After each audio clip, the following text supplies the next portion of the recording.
नमस्कार नमस्कार नमस्कार, मेरा नाम है राजीव कुमार बजाज यानी RKV और मैं हूं इस वक्त एडवोकेट प्रदीप नंबियर जी के साथ। प्रदीप जी नमस्कार। नमस्कार सर, नमस्कार नमस्कार। आप सब लोगों को प्रदीप जी और मेरी तरफ से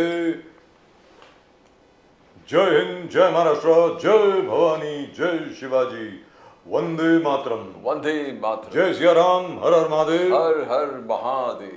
भारत माता की जय। और क्या प्रदीप जी कुछ हमारी बोलना आंखों चाहेंगे? झांको to our viewers in East Africa, South Africa, the continent of Africa, wherever they speak Swahili. That's right, wherever they speak Swahili. Absolutely, absolutely. And ni hao in Japanese, konnichiwa, ni hao in Chinese, konnichiwa in Japanese. So, welcome to all of you. So, Pradeep, most of the lists are out. People are going there and, they're filing the nominations in Already. Maharashtra. They have started it. जी, और MBA is very confident, sir. क्या है कि कांग्रेस और उद्धव ठाकरे सेना और जो Sharad Pawar NCP है, the glue of course is Sharad Pawar Sahab. Sharad Pawar Sahab जैसा कोई है नहीं, और let's be very very clear. और it's to me it's going to be very difficult for Mr. Amit Shah, in spite of the fact that Mr. Amit Shah is known for his uncanny ability to look for chinks in the armor of just about every combination in front of him. I think it's going to be very difficult for him to defeat Sharad Pawar, because do remember, he's not against only the people in the Congress or in the Uddhav Thackeray Sena. He's actually against Sharad Pawar. यहाँ पर सिर्फ और सिर्फ उद्धव ठाकरे जी या राहुल गांधी या नाना पटोले ये सब नहीं है। असल में आपके सामने शरद पवार है। शरद पवार को आप कैसे हराएंगे? I find it, I mean, it will be very interesting to watch. Sharad Pawar ji as सबको साथ में MVA घटक दल को मिलकर very very dangerous, formidable force. That's right. On his own, Paschim Maharashtra, if you see, gave out 54 seats, was it 27 seats came from Paschim Maharashtra. Paschim Maharashtra is his base, solid base. भले देवेंद्र फडणवीस जी कितने भी उन पे ये लगा दें कि 4.5 जिला पार्टी हो, but he has held his fort where Paschim Maharashtra is controlled, because it's the best tally of 27 seats that he has taken last time is from Paschim Maharashtra. He's not done very well in Vidarbha. Vidarbha, the challenge is between Congress and the BJP. The BJP did well in the last assembly elections where Vidarbha they got around 29 seats out of 62, and the Congress got 15. But in the Lok Sabha, the Congress has performed beyond expectations where Vidarbha is concerned. Vidarbha is जबरदस्त performance Congress का, so वहाँ पर है। BJP is also performed well where Paschim Maharashtra is concerned. They got 20 out of 70 seats. 27 was to Sharad Pawar, 20 was with BJP. So BJP has performed there well too. But now with the changing equations where Uddhav UBT is not with them, Uddhav Sena is not with them, things are not going to be so easy and rosy where BJP is concerned, because their better half is not with them. The better half is with Sharad Pawar. I think one of the deciding factors is going to be Mumbai and Konkan. Very frankly, one of the deciding factors in this election is going to be Mumbai and the Konkan region, where traditionally the Shiv Sena has ruled the roost. But perhaps this time the BJP and the Eknath Shinde Sena have also made major inroads. So it is not going to be easy for anybody. मतलब कांडे की टक्कर है साहब, इतना आसान नहीं होने वाला सबके लिए। Sir, before we start the show, before I forget Pradeep ji, I must say this. ये मेरे दिल के बड़े करीब बात है, और हमारे शो में आज बहुत ही इंपॉर्टेंट गेस्ट हैं। डॉक्टर सुरेना मल्होत्रा हैं, आदरणीय सम्मानीय हमारे निजामुद्दीन रहीम साहब हैं, अंबेकर साहब भी ज्वाइन करेंगे बीजेपी से। तो लेकिन इसके पहले कि हम लोग शो की शुरुआत करें, today is October 24th sir. अक्टूबर 24, 1914, 110 साल पहले कैप्टन लक्ष्मी सहगल का जन्म हुआ। याद रखें, Captain Lakshmi Sehgal was the commander of Netaji Subhash Chandra Bose's Rani Jhansi Brigade, Azad Hind Fauj. She was a POW of the Japanese first. After that, she joined the INA, fought against the British, was captured at Kohima by the British. आज की तारीख में, आज उनका जन्मदिन है, मुझे बड़े दुख के साथ कहना पड़ता है कि हम इन सब लोगों को भूल गए। अरे नेताजी सुभाष बोस को ही भूल गए तो ये बाकी सेनानियों को हम कैसे याद करेंगे? ये आपने बहुत जबरदस्त बात कही है सर। आफ्टर लक्ष्मी भाई we don't remember captain Lakshmi Sahgal. इतना दो कंट्रीब्यूशन, वुमन फाइटर, देश के बाहर जाके देश के लिए लड़ा, जिस प्रकार से I mean she is done what call sacrifice, जिस प्रकार से किए अपने जीवन के, उसको I think we have not recognised to the tune of her efforts. That's right. So, when you say that we need to appreciate, applaud, yes, we need to do it. We do. We sacrifice. We've forgotten. all Their our sacrifices, and that particular times when war was there, a lady going there and fighting That's the right. battle for India, with India in She the was heart. captured at the Battle of Kohima, Okay. one of the bloodiest battles of the Second World War. We don't remember it because it was a battle between the INA and the Japanese on one side and the British on the other. Those regiments that are still there in the Indian Army fought on the British side, but they were also the Indian National Army, patriots, fighting on the other side for the liberation of India. So, और she married to Sehgal. I mean, वो आपको याद होगा सहगल, ढिल्लों और शाहनवाज, उन तीनों का case हुआ था रेड फोर्ट में. Pandit Nehru fought that case, people forget, and he was able to prove that there is no case against all these three. And if you remember, they were all set off. They were all let off. Let off. बाइज्जत अंग्रेजों को मजबूर किया पंडित नेहरू ने सबको बरी करने के लिए. Honorably acquitted. So, the case was in the Red Fort. But even Sapru Saab was there, other people were also there. Mavlankar was also there. He was also one of the lawyers. All the stalwarts of the Congress. We forget, which is sad. It's our duty to make people remember. And that's what we are doing. And at the moment with us, I think we are joined by Dr. Surena Malhotra of the Sharad Pawar Congress. Dr. Surena Malhotra, namaskar. Namaskar, ma'am. Can you hear AC me, चल ma'am? रही थी, मैंने AC भी बंद कर दिया. Doctor Surena Malhotra, आपको मेरी आवाज आ रही है ma'am? Yes, I can hear you. Thank you ma'am. Ambekar साहब, नमस्कार. अंबेकर साहब, जय सिया राम, कैसे हैं? आवाज नहीं आ रही सर आपकी. I can't hear mister Ambekar. Please can you check the audio please. Sir आपका फोन जो है वो म्यूट पे है सर. आपने म्यूट पे रख दिया सर उसको. जरा अनम्यूट करें ना सर प्लीज. अंबेकर साहब. मैं लैपटॉप पे बैठा हूँ ओके सर, आ गई आवाज आ गई. क्या बात है. Okay, thank you so much sir. और निजाम साहब कैसे हैं सर? बिल्कुल अच्छे हैं सर, बढ़िया. Wonderful.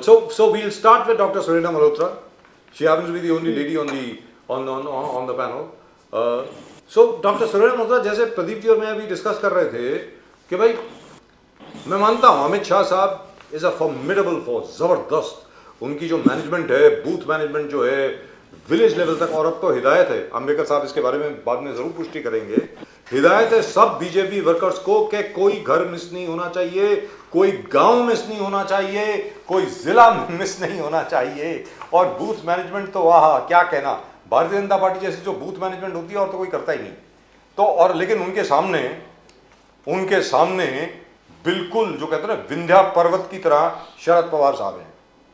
तो आपको क्या लगता है कि इस बार भी क्या शरद पवार जी अपना जलवा दिखा पाएंगे? डॉक्टर सुरेना मल्होत्रा बताएं प्लीज. डेफिनेटली अभी जो माहौल जो चल रहा है, अभी जो माहौल दिख रहा है, there is so much of incoming. Our offices are so flooded with people who want to get in. There is so much of crowd. एक ही दिन में कितने सारे लोग जो आ रहे हैं. There is a huge incoming in our party. People really want to come and connect with Pawar Sahib, who is a great force in Maharashtra. और एक मतलब we were also surprised of this so much of incoming. Really, I mean, Pawar Sahib's there is something in his personality. There is something, a great magnetism, and that really is attracting lot of huge crowd. जनता तो वैसे ही पवार साहब को साथ दे रही है. अभी सारे बाहर सब लोग भी आ रहे हैं, सब पदाधिकारी, सब कार्यकर्ता. So many people are coming and they are joining. और एक बात मैं यहाँ कहूँ कि अमित शाह जी ने जो बताया था कि बूथ लेवल पे अच्छा काम करना चाहिए, मगर थोड़े दिन पहले ही वो आके यहाँ पे जो भाषण दे रहे थे, तो वहां पे उन्होंने क्या बोला कि बूथ मैनेजमेंट के लिए जो महाविकास आघाड़ी के कार्यकर्ता है उनको आप ले लो, हर बूथ लेवल से उनके कार्यकर्ता अपने पास जोड़ लो। अभी उनकी बूथ मैनेजमेंट इतनी अच्छी है तो उन्हें हमारे कार्यकर्ता क्यों चाहिए? हमारे लोगों को तोड़ के लेने का ये क्यों वो बूथ लेवल का काम बता के गए हैं? ये मेरा प्रश्न है। I want to ask doctor Malhotra, आपने हर्षवर्धन पाटिल जो बीजेपी से आया उनको टिकट दिया, घाटगे जी उनको टिकट दिया, ये सब संजीव नायक उनको टिकट दिया, ये सब बीजेपी से आने वाले थे। और कल ऐसे भी अचानक खबर आए थे कि समीर भुजबल को भी आप टिकट देने वाले थे। वो एक बहुत बड़े विचलित करने वाली बात थी। समीर भुजबल अजित पवार जी के मुंबई के अध्यक्ष है, वो अध्यक्ष पद छोड़कर, बट लास्ट में जो एडजस्टमेंट हुआ आपने नहीं दिया, but just incoming from BJP और आप उसको टिकट दे रहे, आप इसको कैसे देख रहे हो? द विंड्स ऑफ चेंज, जैसा पवार साहब ने बोला, winds of change have come. 84 हो या 90 में I was going to approve, I will approve the Mahayuti, that's what Pawar sahab said. लोग जो आ रहे हैं वो विलिंगली आ रहे हैं, इतने सारे लोग जो आ रहे हैं विलिंगली आ रहे हैं। उनको बीजेपी के बाद वहां पे चीजें समझ में नहीं आ रही होगी, उनको पवार साहब के साथ अभी दिख रहा है कि ये महाविकास आघाड़ी का टाइम अभी आ चुका है। So they people want to join over here. वैसे जो अपने कार्यकर्ता है, जो पदाधिकारी हुआ बिन फेथफुल, उनको तो टिकट सबको मिल ही रहा है। थोड़े बहुत जो नए लोग जो है जो आइडियोलॉजी के साथ हमारे आइडियोलॉजी में जुड़ सकते हैं, जैसे पवार साहब को लगेगा, उनको टिकट मिल रही है।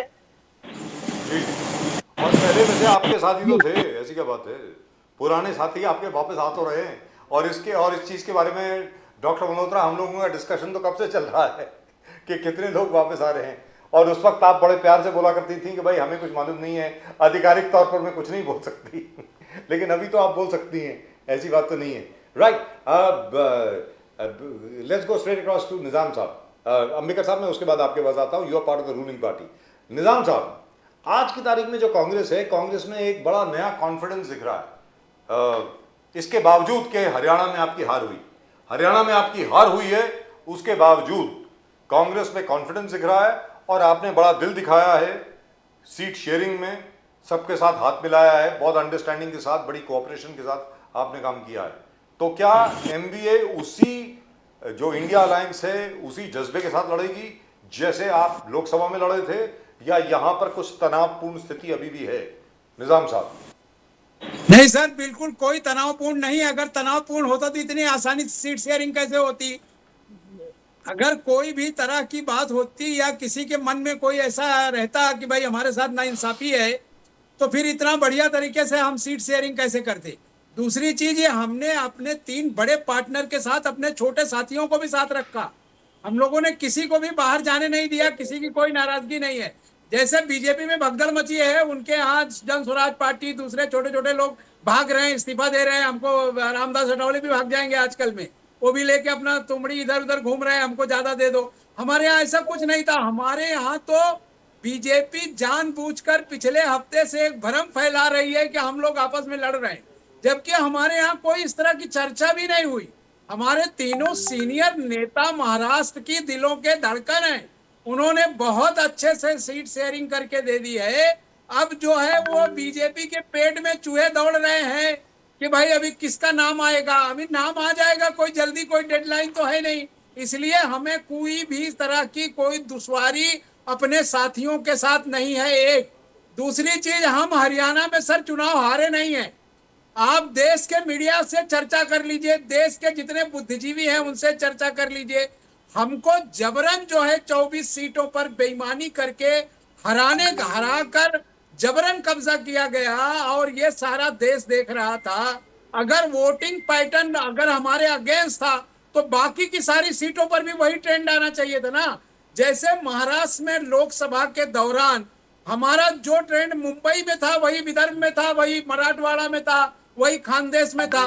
तो ये बदलाव जैसी कोई चीज नहीं थी, बल्कि ये उनके अगेंस्ट एक फैसला है जो महाविकास आघाड़ी इस बार भी लेके आई है। और पूरे राज्य के हर जिले में आप देखेंगे कि शानदार बदलाव हो रहा है। इसीलिए भगदड़ अभी से मची है। अभी चुनाव के डेट खाली निजामुद्दीन जी, युति आपके एमपीए में सब ठीक नहीं है, संजय राउत कह रहा है कि 85 है, अभी बहुत जल्दी 85 से सेंचुरी मारेंगे हम। तो यूबीटी अगर सेंचुरी मारा तो आप सेंचुरी मार नहीं पाएंगे। तो कैसे ये किस प्रकार से निजामुद्दीन जी झगड़ा अभी है, ठीक है, पवार साहब बीच में है, शरद पवार साहब सल्टा देंगे, मगर नाना पाटोले जी थोड़ा डिसअपॉइंटेड लग रहे थे आज। नाम्बिया प्रदीप जी, हमें सेंचुरी नहीं डबल सेंचुरी मारनी है, पूरी तैयारी है, तीनों तैयारी से बैठे हैं। हमें कभी कभी मीडिया को मसाला भी देना चाहिए, बेचारे परेशान रहते हैं सारा दिन कैमरा लेके नेताओं के बाहर, तो उनको कुछ तो मसाला दे दें जो उनकी दुकान चले, नहीं गोदी मीडिया का जो कमीशन है वो बंद हो जाएगा। इसके लिए जरूरी है इस तरह की चीजें होती रहें। हमारे जो लीडर्स हैं, चाहे आदरणीय उद्धव जी हो, आदरणीय शरद पवार जी हो, हमारे नाना पटोले जी हो या राहुल जी हो, ये सब बड़े दिल वाले लोग हैं। इनके यहाँ 2-4 सीटें कम ज्यादा से कुछ नहीं होता। ये तो जिधर देख लेते हैं उधर आमदार लोग बन जाते हैं, जहां हाथ रख देते हैं सरकारें बनती हैं। तो इनके लिए 2-5 सीटों का कोई विषय नहीं है। नाना पटोले जी छोड़ेंगे नहीं महाराष्ट्र में जो हमारे विदर्भ में कोई कॉम्प्रोमाइज नहीं करेंगे। नाना पटोले जी विदर्भ में कोई कॉम्प्रोमाइज नहीं करेंगे, स्पष्ट शब्दों में कहा। सरकार बनाकर देना है। 23 तारीख के रिजल्ट के बाद हम 26 से पहले महाराष्ट्र की सरकार में हम तीनों पार्टनर मजबूती से खड़े होंगे। आपको भी पार्टी में बुलाएंगे और बढ़िया वाली मिठाई जो हमारे साथ अभी दिवाली की है वो आपके साथ भी शेयर करेंगे। सर, लोकसभा की मिठाई तो अभी तक आई नहीं। सर, आप आ आगे की जाएगी, मिठाई की हम बात दोनों कर रहे एक हो, साथ में खिला फ्यूचर देते हैं ट्रेडिंग ना। करते रहते हो। कांग्रेस का यही हाल है सर शुरू से। लेकिन एक चीज के लिए मुझे बहुत खुशी है निजाम साहब, आपने प्रदीप जी का नाम ठीक बोला आज। आपने उनको नायर साहब नहीं बुलाया, नामबियार साहब बुलाया आप, तो इसके लिए बहुत बहुत धन्यवाद। नामबियार साहब, एक्चुअली क्या अंबेडकर केरला साहब, वालों से हमारा थोड़ा रिश्ता ज्यादा हो गया ना सर। अंबेडकर इसके साहब, लिए साउथ अंबेडकर वाले साहब। कम हो रहे हैं क्योंकि हमारी पूरी टीम साउथ भाग रही है, जी। तो हम थोड़ा सा बचा के भी रख रहे हैं। अंबेडकर साहब, Yes, अंबेडकर sir. साहब, the BJP बोलिए, should be sir. very happy. A couple of things here. In fact, the whole country should be very happy. There are two things that I want to discuss with you. Two things which I want to state over here, and later on I'll come back to both the other esteemed panelists. Number one, China के साथ LAC पे accord हो गया line of actual control पे। Congratulations to everybody. We have gone back to the pre-April 2020 situation, which is amazing. Modi sahab की meeting हुई Xi Jinping sahab के साथ, fantastic again. We have blocked that particular tension on that border. वहाँ पे जो bleeding हो रही थी, सब कुछ हो रहा था, वो बंद हो गया है। That is fantastic. Number two, Kazan में जो भारत, रशिया और चाइना की तरफ से जो मैसेज गया है पूरी दुनिया को, I think all parties must get together and congratulate Modi ji for a wonderful job.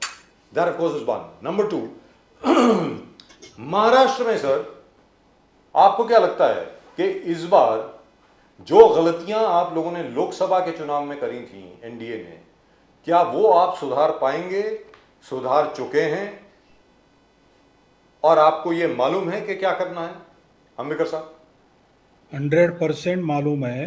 Lok Sabha के दरमियान, इलेक्शन के दरमियान हमने जो गलतियां की थी वो 2 गलतियां थी।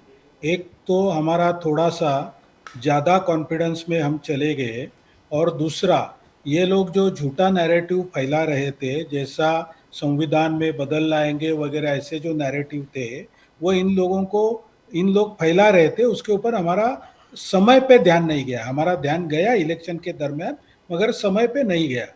तो हम इस बार पूरी तैयारी के साथ उतरे हैं। आपने प्रोग्राम के शुरू में जो बात बताई, अमित जी शाह ने जो बताया है कि पूरे घर में, हर एक घर में अपना कार्यकर्ता जाना चाहिए, महायुति का कार्यकर्ता जाना चाहिए, और महायुति के कार्यकर्ता के मुंह में तीनों पार्टी का संदेश होना चाहिए। आपने आज सुना रहेगा न्यूज़ रिपोर्ट, तो महायुति का एक ही कॉमन इलेक्शन का मैनिफेस्टो बनेगा, कोई पार्टी अलग अलग मैनिफेस्टो देने वाली नहीं है। तो हमारे इधर अच्छी तरह से एक दूसरे से सलूकात हुआ है, अच्छी तरह से विथ अंडरस्टैंडिंग सीट शेयरिंग हुआ है, और हमारी पार्टी ने पहले दिन ही पहला लीड लेके 99 उम्मीदवारों की लिस्ट डिक्लेयर की। आज हमारे इधर का जो विधानसभा के उम्मीदवार थे उन्होंने नॉमिनेशन भी दर्ज करवाया है। जी। तो हमारी पार्टी ने इलेक्शन इसमें प्रोपोगंडा में इलेक्शन के कैंपेन में हमने लीड लिया है। अंबेडकर अभी साहब, अभी अंबेडकर साहब, देवेंद्र फडणवीस, वन मिनट मुझे या, मुझे बोलो, फिनिश बोलो, होने। हाँ, तो मेरा कहना ऐसा है कि हमारे भाई जो थे, निजाम भाई जो थे, वो हमेशा की तरह बहुत उत्साहित थे और उनको मैं बधाई देता हूं कि वो मिठाई बांटने वाले हैं। मगर हरियाणा की जो जलेबी सड़ गई है उनकी, वो मत बांटो, क्योंकि वो तो सड़ गई। पहले सुबह 10 बजे के पहले जलेबी खाने का नाटक किया और बाद में पूरे लोग ये होके मुंह छिपा छिपा के भाग गए वहां से। तो ऐसा मत कीजिए, मिठाई मिठाई पहले नहीं लाते, पहले इलेक्शन का रिजल्ट देखते हैं और बाद में मिठाई की बात करते हैं।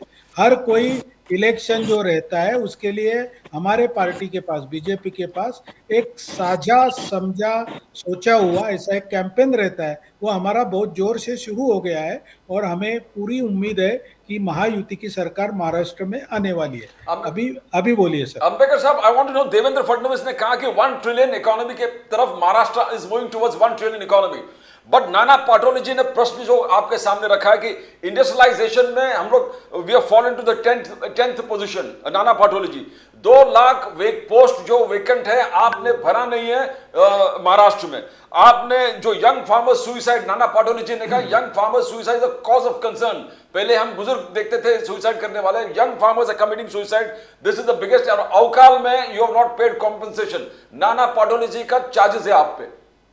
नाना पटोले जी का कोई भी चार्जेस का जवाब देने का कोई कारण नहीं है, क्योंकि जिस नाना पटोले जी को संजय राउत ने 2 दिन के पहले क्या भाषा में सुनाया और उन्होंने कांग्रेस का हाईकमांड को ये शर्त डाला कि हम करेंगे तो दूसरे किसी व्यक्ति के साथ बात करेंगे, नाना पटोले जी के साथ हम बात आगे नहीं करेंगे। ये क्या है? ये उनके लीडरशिप की क्वालिटी दर्ज करता दिखाता है जनता को कि उनके लीडरशिप में, उनके बड़बोलेपन में, उनके जो बड़े बड़े शब्द लफ्ज रहते हैं उसके ऊपर महाविकास आघाड़ी का एक पार्टी, दूसरा जो उनका सहयोगी है वो भी भरोसा नहीं करता। तो ऐसे जो नाना पटोले जी है हर रोज कुछ ना कुछ बोलते रहते हैं।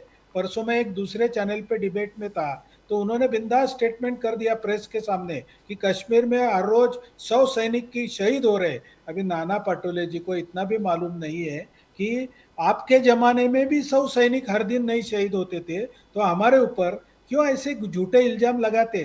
तो ये नाना पटोले जी का एक आदत है और इसीलिए तो वो हर पार्टी में घूमते रहते हैं। अभी महाराष्ट्र में नाना पटोले जी के नेतृत्व में कांग्रेस के कितने लोग भरोसा करते हैं, ये जरा आप टटोलिए इंडिपेंडेंटली, तो आपको नाना पटोले जी की क्वालिटी समझ में आ जाएगी। जी जबरदस्त। लेकिन डॉक्टर सुरेना मल्होत्रा, अब आपसे सवाल है, मैंने कहा था कि मैं आपसे भी पूछूंगा। अब I don't know why mister Ambedkar has decided not to comment on that. वो तो उनके फायदे की बात मैंने बोली है, बड़ी अच्छी बात बोली है, लेकिन अंबेडकर साहब ने उस पर कमेंट नहीं किया। नाना पटोले के नेतृत्व अरे में विश्वास करती है। सर मैं आता हूं, आपके पास आ रहा हूं सर, आप ही के पास आ रहा हूं। Doctor Surena Malhotra, wouldn't you like to congratulate the prime minister for the wonderful achievement in Kazan at the BRICS summit? Doctor Malhotra, how far it will stay, that we have to see. How far this whatever the peacefulness will stay. that These are the is things also which true. they Everybody have is waiting to, for the same thing take because you care. can't trust the Chinese. Why? These are the things they have to take care. You can't trust the Chinese. I agree with you. You can't really trust the Chinese. जहाँ तक Chinese का सवाल है, आप उनको trust कर नहीं सकते हैं। Yeah, लेकिन exactly. आप लेकिन मैम आप ये बताएं Chinese goods. जी, लेकिन आप ये बताएं मैम कि जहाँ तक शरद पवार जी का प्रश्न है, क्या Sharad Pawar ji, I don't think is going to be very happy just sitting down and taking the back seat the way he did in the Lok Sabha. Sorry, यहाँ पर कहीं ऐसा तो नहीं है कि शरद पवार जी का जहाँ तक प्रश्न है। I can't hear. Okay, can you hear me now? What? Can you hear me now, ma'am? Yes. Sharad Pawar ji का जहां तक प्रश्न है, क्या ऐसा तो नहीं है कि आखिर में शरद पवार जी सुप्रिया सुले जी का नाम आगे रखने वाले हैं बतौर मुख्यमंत्री पद के लिए? ये बात चल रही है ना? ऐसा है that चीफ मिनिस्टर के उसमें पवार साहब was very clear in his talks. He has been made it very clear कि this is not the time to think about कि who will be the chief minister. this is the time where now everybody has to be together and fight. This is the main big election which we need to win, and we will win. So why create any the difference of opinions at this stage? This stage, the only aim is to win the election, and then depends on the performance. Then later on, the higher leaders, they will take the decision. But you're not ruling out the possibility. We don't know. That is a further next step. The first step is to win. That's the main important That's thing. right. First step is to win. And he has made it very clear that the चेहरा जो है, जो महाविकास आघाड़ी का चेहरा है, there's ji, no name to that. It is Mahavikas Aghadi all together, and this formula had really was helpful in Lok Sabha election. So we are going by the same formula. You know, I want to know, Dr. Malhotra, Modi साहब ने कहा लाड़की बहन एक time tested successful experiment है। Time tested इसलिए because 22 instalment MP में BJP ने already दे चुका लाड़की बहन के। गोवा में 12 साल से इसी प्रकार के स्कीम चल रहे हैं, लाडली लक्ष्मी। ओडिशा में 5 इंस्टॉलमेंट दे चुका, छत्तीसगढ़ में 10 instalment. Now this is a time tested scheme and आपका प्रोपेगेंडा कि इलेक्शन के बाद ये फेल होगा, इलेक्शन जब means why are you questioning it? We are saying because Maharashtra में इतना सारा कर्जा, महाराष्ट्र इतना कर्जे में डूब गया है, thanks to them that कर्जे में डूब गया है. There are no good plannings done that how Maharashtra is going to recover from all this, how the कर्जा कैसे कम होने वाला है. So there is no real planning for that. So how can they say that long term these schemes will remain? That is the big question. Ji, right. निजाम साहब, नाना sir इसी महाराष्ट्र राज्य में 1 लाख से ज्यादा बहनें गायब हैं जी। ये ऑफिशियल डाटा है सर। 1 लाख से ज्यादा बहनें गायब हैं। निकम्मों की सरकार है। 5 साल में बहनें जो है उनकी हालत क्या हो गई उनका पता नहीं है सरकार को। आज पहले ये पैसा बांटने से पहले दलाली के वोट लेने हैं 1500 देकर आपको। उससे बेहतर यह है कि जो हमारी बहनें गायब हुई हैं 5 वर्षों में 1 लाख के आसपास बहनें गायब हैं। उन बहनों का अब तक क्या किया? लाडली बहना को बाद में तलाशना 1500 देके। पहले वो बहनें जो घरों से गई हैं उनका क्या हुआ? लॉ एंड ऑर्डर का क्या हो रहा है? बच्चों के पढ़ाई के पैसे का क्या हो रहा है? 2,04,000 करोड़ के आसपास महाराष्ट्र का कर्जा पहुंच गया है। मंत्रालय तक आपका गिरवी हो गया है। लॉ एंड ऑर्डर की क्या बात करेंगे आप? तो ये सारी चीजें पहले वो तय कर ले, फिर बात करें लोगों से। फिर वो लेके आए, भरोसा दिखाएं कि देखिए हम सरकार चला रहे हैं। आप अभी लूट रहे हैं, लोगों के पास डकैती कर रहे हैं पैसे का। आज हालत आपकी ये हो गई है कि 3 महीने के बाद आपकी तिजोरी में पैसा सैलरी देने को नहीं बचने वाला है, क्योंकि कहीं डेवलपमेंट से नहीं आया है। जो बेच रहे हो वही पैसा लाके आप लगा रहे हो। तो ये हालत आपकी है। और जो चीजें जेन्युइन दिखती हैं, जो मैंने अभी आपसे कहा कि 100 आप निकाल नहीं पाए, 1 लाख बहनें गई हैं। ऐसा नहीं कि 2-500 या 2-5 हजार बहनें। और ये मेरा अकेले का आरोप नहीं है, ये सरकार के खुद का मिसिंग डिपार्टमेंट जो है उसका अपना डाटा है कि इतनी बहनें महाराष्ट्र से 5 साल में गायब हैं।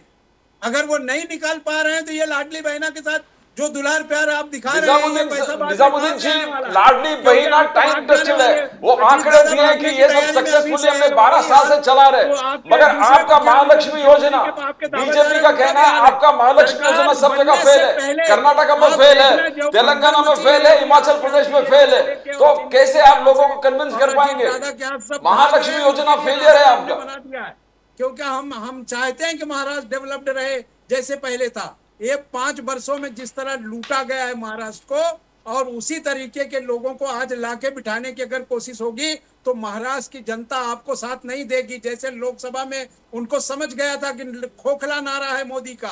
ये बताने की जरूरत नहीं कि संविधान बदल रहा है और कुछ हो रहा है। ये बीजेपी के 8 सांसदों ने हरियाणा से, पंजाब से, कर्नाटका से, इन्होंने अपनी चुनावी सभाओं में चिल्ला के कहा कि आप हमको 400 पार कराइए, हम संविधान बदलने वाले हैं। ये किसी कांग्रेसी ने, किसी भी दूसरे नेता ने नहीं कहा, ये खुद के उनके सांसदों ने कहा। आप रिकॉर्ड इनको दिखाइए बजाज सर। निजामुद्दीन जी, आप कौन से स्कीम लेके जाओगे? आपका महालक्ष्मी योजना फेल है। बीजेपी का आरोप है, एग्जाम्पल दिया कि महालक्ष्मी योजना जो राहुल गांधी जी ने कहा वो सब जगह फेल हो चुका है। हिमाचल प्रदेश में फेल हो चुका, तेलंगाना में फेल हो चुका, कर्नाटक में फेल हो चुका। महालक्ष्मी 8,500 आप देने वाले थे।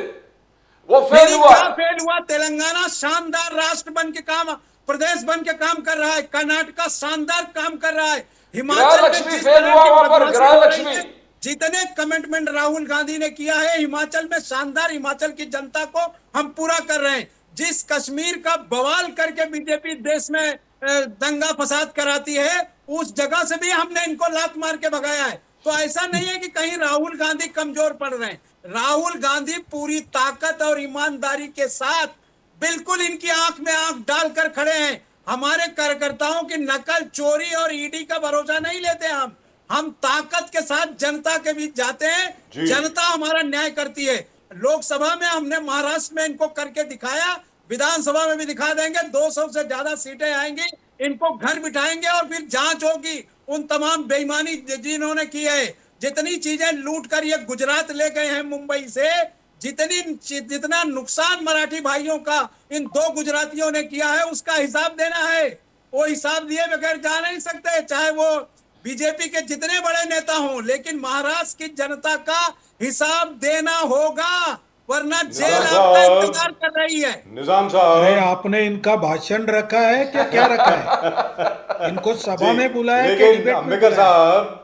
अंबेडकर साहब, हाँ। The MBA seems to be very confident. दे हर जगह पे 200 से ज्यादा आने वाली हैं, 200 से ज्यादा आने वाली हैं, हर जगह सर, पे यही आपका बात हो आवाज रही है। नहीं जैसे आ रहा। आप लोकसभा में बोल रहे थे 400 प्लस, इस बार 400 पार। MBA बोल रही है इस बार 200 पार। अंबेडकर साहब, नहीं, आपने इन भाई साहब को सभा में बुलाया है भाषण करने के लिए क्या डिबेट में बुलाया है? सर आपसे पूछ रहा हूँ, नहीं, MBA मैं बहुत आपसे कॉन्फिडेंट पूछ रहा हूँ है कि इनको कि वो सभा 200 में- पार जाने सभा वाले में हैं इस भाषण बार। देने के लिए बुलाया है क्या कोई पॉइंट पे बोलने के लिए बुलाया है? सर 200 पार करेगी MBA क्या? उनका कुछ भी पार होने वाला नहीं है। देखो, जिस टाइम में बीजेपी में लोग आ रहे थे इनके पार्टी से निकलकर, जी। तो ये लोग बोल रहे थे कि बीजेपी का वॉशिंग मशीन बन गया है। अभी शरद पवार हिंदुत्ववादी भाजपा के नेताओं को ले रहे हैं जो खुद को सेक्युलर बोलते हैं। तो क्या शरद पवार ने खुद का मिक्सर खोल रखा है क्या कि हिंदुत्ववादी और सेक्युलर लोगों को उसमें डाल के घुल मिल के अपने कार्यकर्ताओं के सामने पेश करेंगे? क्योंकि उनके कार्यकर्ता इंदापुर में बड़े तौर पे नाराज है। आपने जिस हर्षवर्धन पाटिल का ये किया उल्लेख किया, उसके वजह से उनको उन्होंने पार्टी में लिया करके खुद राष्ट्रवादी के उधर के स्थानिक कार्यकर्ता नाराज है। तो शरद पवार का मिक्सर चालू है और ऐसे लोग जो रहते हैं उनको लिया करके क्या ओढ़ चल रही है। हमारी बहना बोल रही है कि शरद पवार बहुत एक कैरिस्मेटिक लीडर है। तो उनको कैरिस्मेटिक लीडर को आज तक महाराष्ट्र के 3 जिलों के आगे अपनी सीट क्यों नहीं ला सके? वो क्यों नहीं खुद मुख्यमंत्री खुद के बलबूते पे बन सके? हमेशा दूसरे के पार्टियों को फोड़ के, कांग्रेस को इन्होंने पहले कुलोत का प्रयोग करके कांग्रेस को फोड़ के ये पहले जो आपने मुख्यमंत्री किया बने वही शरद और पवार पूरे जी ने जवाब जिंदगी दिया भर है आपको। उन्होंने सत्ता का राजनीति किया और दूसरे पार्टियों को फोड़ने का काम किया। फोड़ने जब वाली देवेंद्र जी ने फोड़ने वाली उनकी बात आप विद्या कर रहे उनके ऊपर चलाई तो वो क्यों नाराज हो गए और अभी वापस वही काम क्यों कर रहे हो? ये मैं पूछना चाहता हूँ। जी अंबेडकर साहब, I want to ask you, Rahul Gandhi ji, Congress ने महायुति के करप्शन रेट कार्ड का जाहिरनामा किया। बोल रहे कि MLA के खरीदने का 1 करोड़, विधायक खरीदने का, कॉर्पोरेटर खरीदने का 1 करोड़, 50 करोड़ विधायक खरीदने का, senior officer transfer 1 crore, zila parishad civil surgeon transfer 25 lakh, तलाती पेपर एग्जाम का पेपर 15 लाख और ग्रुप डी जॉब के लिए 7 लाख। तो दिस रेट कार्ड जो कांग्रेस ने उजागर किया, क्या सच्चाई है क्या? Corruption rate card of Mahayuti Ambedkar sahab, ये जो आदमी खुद जो करता है वही उसकी सोच रहती है। तो जिन्होंने पूरी जिंदगी कुछ काम न करते हुए पब्लिक के मनी पर जो जीते आए हैं, वो कांग्रेस के गांधी परिवार यही सोचेंगे ना, क्योंकि पूरे जिंदगी पर उनका यही काम रहा है। तो जैसी उनकी जिंदगी वैसी उनकी सोच। हमारी वैसी जिंदगी नहीं है तो हमारी सोच वैसी नहीं है। लेकिन सर इस बार ये बताइए अंबेडकर साहब, ये आप इस बार जरा कम सीटों पर चुनाव लड़ रहे हैं, तो क्या आपका स्ट्राइक रेट इतना बढ़ जाएगा कि you are so sure of yourself that you will be able to make a play for the CM, या मुख्यमंत्री जी जो हैं वो एकनाथ शिंदे ही रहेंगे चुनाव के बाद अभी भी? अभी जो हमारे युति की हर सभा होती है उसमें जी। बताया जाता है कि अभी की जो सरकार है उसके जो मुखिया है वही हमारे मुखिया है। ये तो हमने बात पूरे 3 लीडर ने सबके सामने प्रेस के सामने कही है। वही हमारी बात है कि हमारे अभी लीडर जो है तो शिंदे साहब है।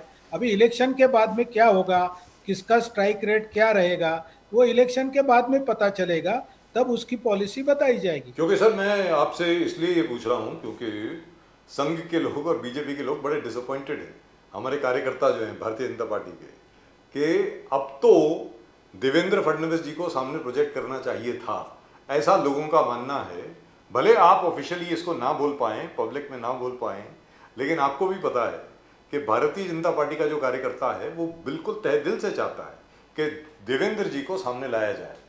आप इसके बारे में कुछ बोलेंगे सर आंबेडकर जी? जरूर बोलेंगे। महाराष्ट्र में अभी 6 पार्टियां चुनाव लड़ रही है। हर पार्टी का हर कार्यकर्ता अपने पार्टी के लीडर को मुख्यमंत्री बनाना चाहता है। जी। उसमें भारतीय जनता पार्टी रहो, कांग्रेस रहो, राष्ट्रवादी कांग्रेस रहो, शिवसेना उबाटा रहो, शिवसेना शिंदे रहो, हर पार्टी का कार्यकर्ता के दिल में क्या रहता है, मेरा नेता मुख्यमंत्री बनना चाहिए। ये नेचुरल कार्यकर्ता की सोच है, उसमें गलत क्या है? मैं गलत की बात ही नहीं कर रहा हूँ sir, sir sir sir please don't misunderstand. मैं गलत की बात ही नहीं कर रहा हूँ, मैं डिसअपॉइंटमेंट की बात कर रहा हूँ कि पहले डिसअपॉइंटमेंट आई। पूरी बात नहीं सुनिए है सर, पहली sir sir sir sir sir please, हाँ। पहले डिसअपॉइंटमेंट आई कि देवेंद्र फडणवीस जी को मुख्यमंत्री बनना चाहिए था, वहां पर एकनाथ शिंदे जी को बना दिया गया। क्यों बना दिया गया? पार्टी हाईकमांड की सोच होगी। और आज भी देवेंद्र जी के साथ मुझे ऐसा लग रहा है अन्याय हो रहा है। मैं इसलिए नहीं बोल रहा हूं कि देवेंद्र जी बड़े अच्छे मित्र हैं, लेकिन फिर भी मुझको ऐसा लगता है कि उनके साथ काफी अन्याय हो रहा है सर। अब आप बताएं अंबेडकर साहब। जी, आपने अभी मैंने रास्ते में आते आते सुना है रिपब्लिक टीवी का कल या परसों का अर्णव गोस्वामी को देवेंद्र जी ने दिया हुआ जो इंटरव्यू है वो आपको टाइम मिले तो जरूर देख लेना। उसमें देवेंद्र जी ने सीधी ये बात कही है कि हमारे पार्टी में किसी भी व्यक्ति ने या नेता ने क्या करना चाहिए ये वो नेता नहीं ये डिसाइड करता है, हमारी हाई कमांड डिसाइड करती है। तो जो हाई कमांड का आदेश आया उस हिसाब से मैं उप मुख्यमंत्री बना।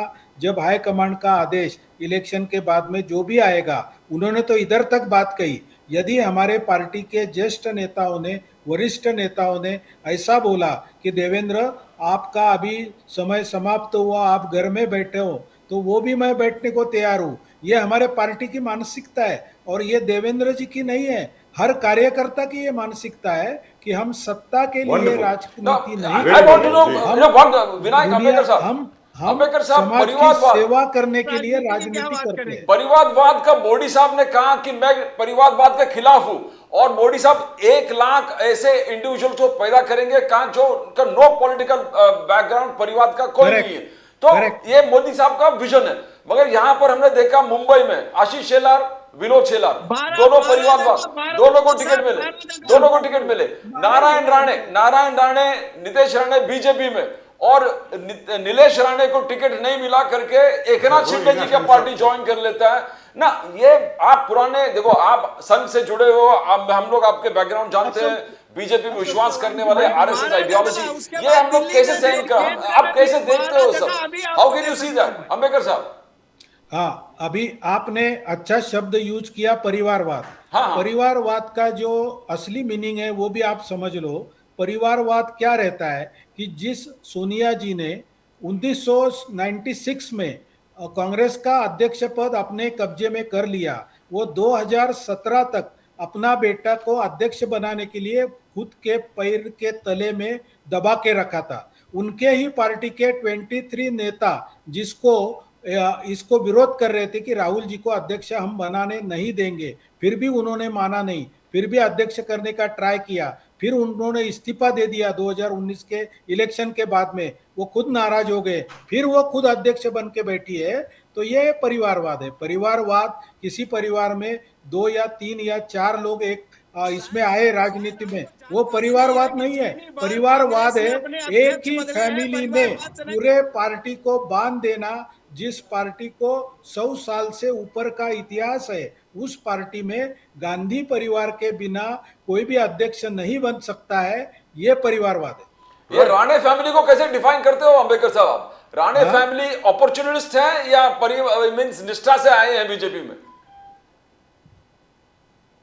अंबेडकर साहब, हाँ, anything on बोलिए। राणे फैमिली? नीलेश राणे इस तरफ, नारायण राणे इस तरफ, है ना? How do you see that? वो भी इलेक्शन के कुछ दिन पहले। देखो, वो जिस तरफ है वो कोई अपोजिट जो विचारधारा है उसके तरफ नहीं गए हैं, हमारे ही विचारधारा की तरफ गए हैं ना, तो उसमें क्या आपको क्या तकलीफ है? पार्टी मतलब के अगर राणे परिवार के तीनों सदस्य पब्लिक रिप्रेजेंटेटिव बन जाएं, 2 विधायक बन जाएं और एक सांसद रहें, तो उसमें कोई तकलीफ नहीं है। नहीं, ऐसा होना तकलीफ चाहिए, जो ऐसा है, मैं नहीं कहता वो हूं। सिर्फ कांग्रेस मगर के परिवारवाद आप से। जो तुलना कर रहे हैं वो अपोजिट इसमें विचारधारा में नहीं गए। अच्छा, वो संजीव सेम नाइक और विचारधारा गणेश में नाइक गए। का क्या कहोगे? संजीव नाइक, गणेश नाइक। संजीव नाइक तो शरद पवार जी के साथ गए हैं ना। If you want to comment Ambedkar sahab. नहीं, वो उनको ही पूछना चाहिए ना, मुझे मैं डॉक्टर क्या मल्होत्रा comment को करूं? पूछ लेते हैं। उनको पूछिए आप जी बिल्कुल, बुला के। डॉक्टर सुरेना मल्होत्रा, गणेश नायक, बीजेपी, उनके साहबजादे आपके साथ। डॉक्टर मल्होत्रा, है कि खून की होली खेलो, झूठ बोलो और लोगों को मारो और लोगों में नफरत पैदा करो, अरे बाकी कुछ निजाम नहीं। साहब, आपसे नहीं, डॉक्टर मल्होत्रा से पूछ रहा हूं। गणेश नायक, आपके पास आ रहा हूं सर, आपके साथ बहराइच की भी बात करूंगा, एक second. Doctor Malhotra, can you hear me ma'am? Yes, yes, I can. So Ganesh Naik is with the BJP, his son is with you. Yes. ये क्या माजरा है मैम, जरा बताएं इसके बारे में, जरा रोशनी डालें please. It's becoming very confusing. Maharashtra has become very confusing. कौन किसके साथ है कुछ मालूम नहीं पड़ रहा। और it is even more confusing than an Ekta Kapoor serial. Please do tell us. Yes, that is the decision. But ये जो परिवारवाद का जो मामला जो वो बता रहे थे, तो कितने दिन उन्होंने मतलब यही रट लिया था कि मतलब महाविकास आघाड़ी में परिवारवाद। What about their party? वहां तो अभी सब चीजें, कितने सारी लंबी लिस्ट है 12 की, और I don't have the list now in my hand, but there is a huge long list of the things which is going against their claim, which they have been doing that. Yes. तो निजाम साहब, अब आप बताएं, परिवारवाद की बात करिए, क्योंकि कांग्रेस का परिवारवाद अलग होता है और इस तरफ जो परिवारवाद है वो परिवारवाद नहीं। देशभक्ति भी 2 तरह की है। अगर कांग्रेस से कोई देशभक्ति करता है तो देशभक्त नहीं कहलाता, अगर वो बीजेपी से आता है तो देशभक्ति कहलाता है, चाहे वो 4 खून करके आए। अभी बहराइच दंगों में आपने वो रिपोर्ट देखी कि बीजेपी के कार्यकर्ता रोड पर कह रहे हैं कि ये हमको दंगों के लिए कहा गया। इनके यहाँ देशभक्ति और इनके यहाँ परिवारवाद के माने बदल जाते हैं। आदमी बीजेपी का चोला ओढ़ ले तो बेईमान सीधा हो जाता है। जिसके बारे में ये कहते थे कि 70,000 करोड़ का जो है गमन किया है और दूसरे दिन इनके यहाँ आवे तो वो नेता है, वो देशभक्त है, उनके लिए सारी सर्टिफिकेट है। अगर वो कांग्रेस में जाए, और जिस अध्यक्षों की ये बात कर रहे हैं, शायद भाई साहब पढ़ते नहीं है। केसरी कौन थे? कांग्रेस से कितना बड़ा संबंध था उनके, नेहरू गांधी परिवार से। जमीन से उठे हुए कार्यकर्ता आए थे। नरसिम्हा राव जमीन से उठे कार्यकर्ता आए थे। कमलापत त्रिपाठी जमीन से उठे कार्यकर्ता आए थे। ये सारी चीजें इनको पढ़ना चाहिए। मैंने वही कहा कि बीजेपी के यहाँ एक ट्रेनिंग सेंटर है झूठ बोलने का, जोर से बोलने का और बार बार बोलने का। इसके अलावा कुछ नहीं है देश में, सारा देश देखता है। अब तो इलेक्ट्रॉनिक मीडिया और सोशल मीडिया का दौर है। जितनी देर में ये झूठ बोलते हैं 10 मिनट में उसका रिजल्ट आ जाता है। तो इसलिए इनके परिवार, तो निजाम साहब ये भी कहा गया, भक्ति और अंधभक्ति, ये जी तीनों निजाम साहब एक सेकंड, दो चीजें शरद पवार जी पे टिप्पणी करेंगे जिसके पांव के नीचे की धूल के बराबर भी इनके नेता नहीं है। अरे निजाम साहब बात तो सुनिए, उनके यहाँ बैठे हुए ऐसे ही निजाम साहब बात तो सुनिए, निजाम साहब, जहाँ से सतारा में अरे निजाम साहब आप तो बिना ब्रेक के ट्रक की तरह हो जाते हैं। अरे सुनिए तो सही, ये कहा था ना महाराष्ट्र में कि शरद पवार जी से, अरे सर ट्रेन का स्टेशन आ गया है, अभी लाल बत्ती है, रुकिए निजाम साहब एक सेकंड। वर्ड जो है, अरे निजामुद्दीन रहीम साहब ये एक मिनट, प्रधानमंत्री ने दूसरे दिन आपके गृह मंत्री का बयान आता है कि शरद पवार गुंडों के सरदार हैं। या तो प्रधानमंत्री इस देश के झूठे हैं आदरणीय नरेंद्र मोदी जी झूठे हैं, झूठे हैं। निजाम भैया साहब, भी अगर आप झूठे बात हैं, तो मैं सुनेंगे। तय करो आप, ये दोनों के स्टेटमेंट है एक ही राज्य में। निजाम साहब, यस सर। प्रियंका गांधी जी ने अपना, वो क्या बोलते हैं उसको, इलेक्शन के एफिडेविट वगैरह भरा, उन्होंने अपने पेपर्स भरे, और उसके अंदर पाया गया कि उनके जो एसेट है वो 77 करोड़ के हैं और टैक्स डिमांड जो उन पर है वो 80 करोड़ की है। उसको लेकर के काफी बवाल मचा हुआ है, बीजेपी के बड़े स्टेटमेंट आ रहे हैं। देखिए वो भी मैंने आपसे कहा ना कि जो जिस महाराष्ट्र के इनके एमएलए ने बयान दिया, भातखलकर ने, मैंने वो पूरा पढ़ा है, मैंने सब देखा है। मैंने कहा ना कि झूठ फैलाने की ये मशीन है। अगर वो सच कोई चीज दिखेगा तो इलेक्शन कमीशन तो इनके घर की जेबी संस्था है ना, जेब में से निकाल के बोलते हैं, उतना इलेक्शन कमीशन बोलता है। अगर कोई आदमी कोई चीज गलत दिखाएगा या गलत भरेगा तो वो 2 मिनट में आएगा। इसी देश में आपने देखा कि आदरणीय प्रधानमंत्री पहले चुनाव में अपनी बीवी का जिक्र नहीं करते, दूसरे चुनाव के एफिडेविट में बीवी का जिक्र करते हैं, क्योंकि उन्होंने तुरंत कह दिया कि इस बार जिक्र नहीं करेंगे, पर्चा खारिज होगा और चुनाव नहीं लड़ पाएंगे। तो हमारे यहाँ इस तरह का झूठ बोलने वाला कोई नहीं है। झूठों की फैक्ट्री बीजेपी में रखी है, जब मर्जी होती है वो चलाते हैं। जिस झूठ से उनको फायदा लगता है वो झूठ बोल देते हैं, और देश को लोग लगता है कि देश बेवकूफ है। निजामुद्दीन जी सारे सुनिए, आतंकवादी निजामुद्दीन जी, बीजेपी है। डेवलपमेंट का लहर है, दिखता है, समृद्धि महामार्ग दिखता है, शक्तिपीठ दिख रहा है, 125 सर, इरिगेशन गरीबों के लिए क्या प्रोजेक्ट्स लाए हैं, achievement दिख है? रहा है, लाड़की बहन, लाड़का भाऊ, अब लाड़का शेतकरी दिख रहा है, $7,000 करोड़ का हुंडई का फैक्ट्री लगा है पुणे में, दिख रहा है, 1 ट्रिलियन इकोनॉमी की तरफ जा रहा है, दिख रहा है, 7 कंपनी 80,000 करोड़ इन्वेस्टमेंट लेके आए, दिख रहा है। तो आप लोग बार बार ये क्या कह रहे हैं, डेवलपमेंट नहीं हुआ, डेवलपमेंट नहीं हुआ? डेवलपमेंट का लहर चल रहा है बीजेपी के हिसाब से। निजामुद्दीन जी, अरे जितना डेवलपमेंट चल रहा है किसके लिए चल रहा है? मैं आपको पूछ रहा हूं कि समंदर में अगर एक हम कोई कोस्टल रोड बना ले रहे हैं, वो भी इनका नहीं है, वो उद्धव साहब ठाकरे के का है। और जितनी बड़े बड़े प्रोजेक्ट आए ये सब कांग्रेस के प्रोजेक्ट थे अपने दौर में, इनको पता है। फीता काटने से पहले 10 बार इनको सोचना चाहिए कि ये कांग्रेस ने सब डेवलप किए हैं। दूसरी चीज, गरीबों के लिए क्या कर रहे हैं ये? जिस रेलवे वंदे भारत की उछल कूद करते हैं, ऐसा लगता है कि जब वंदे भारत का नाम आता है और इनकी कोई कहता है कि ये गलत है, तो ऐसा उछल जाते हैं जैसे हमने कुछ बहुत निजामुद्दीन जी, ये तो गरीब का स्कीम है, लाड़की बहन गरीब का स्कीम है, लाड़का भाऊ गरीब का स्कीम है, लाड़का शेतकरी गरीब का स्कीम है, 10 लाख स्टूडेंट को 10,000 रुपया देना गरीब का स्कीम है, अन्नपूर्णा योजना गरीब का स्कीम है। क्या आज बोल भी रहे हैं? हालत ऐसी है, आज भी स्कूलों की हालत क्या है? आपका एजुकेशन डिबेट का ऐसे बताइए। कैसे है? आप कारपोरेशन ये को सरासर लूट झूठे कर खा बोल गए। जा रहे हैं। 94,000 करोड़ का जो फंड रहता था, सर, उसको मैं बेच कर डिबेट खा गए हो। ट्वीट कर रहा हूँ, ये झूठा आदमी है और जी, ये बोलिए। भाषण दे रहा है और आप सुन ले। ऐसा कैसे डिबेट है आपका? भाषण नहीं दे रहा हूँ आपको अरे, बता रहा हूँ कि झूठ बोलकर हाँ, आप तो बता मुझे नहीं बोलने सकते। दीजिए अभी। आप बोलिए सच का सर। डाटा लेके आइए, अब सच अंबेडकर का। साहब, ये अंबेडकर सच साहब, का आप डाटा जवाब है, दें। तो हम जरूर निजामुद्दीन जी, अब अंबेडकर साहब को सुनिए, अंबेडकर साहब सुनिए, अंबेडकर साहब सुनिए, बोलिए अंबेडकर साहब। हाँ, अभी इन्होंने अच्छा हुआ अपने मुंह से 3 नाम निकाले, मैं उसकी सच्चाई बोलना चाहता हूँ। बोलिए सर। सीताराम जी केसरी का नाम निकाला इन्होंने, जो दलित लीडर थे, उनको सोनिया गांधी के चमचों ने एक रूम में, बाथरूम में बंद करके उनका अध्यक्ष पद के इस्तीफे के ऊपर सिग्नेचर लिया और सोनिया गांधी खुद अध्यक्ष बनी, नंबर 1।